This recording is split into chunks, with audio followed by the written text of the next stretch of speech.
번 더 큐티하세요.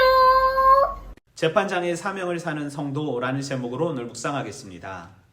하나님께서 신들을 모으시고 그 가운데 서서 재판하십니다.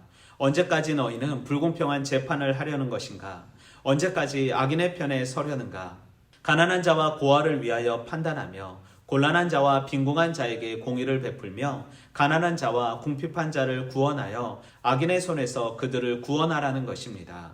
하지만 그들은 분별력이 없고 깨닫지 못하여 어둠 속에서만 헤매고 있고 그리하여 세상이 흔들린다는 것입니다.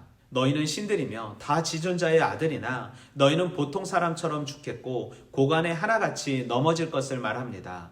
그리하여 더 이상 사람의 심판관이 아닌 하나님이 일어나 세상을 심판하시고 모든 나라가 주의 소유임을 알게 하라고 고백하고 있습니다.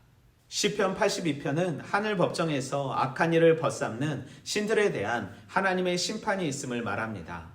당시 가나안 사람들은 여러 신들이 자신들의 땅을 통치한다고 생각했고 왕을 신의 대리 통치자로 생각하였습니다.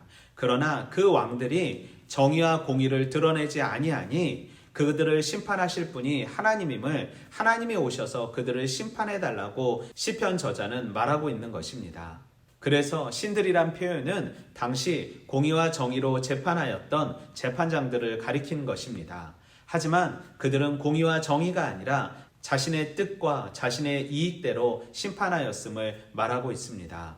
우리는 본문 속에서 모든 신들 중에 가장 위대하신 재판장이신 하나님, 약한 자들의 고통과 아픔을 아시는 하나님, 세상의 심판자이신 하나님, 택한 자들을 통해 정의와 공의가 세워지길 원하시는 하나님을 발견할 수 있습니다.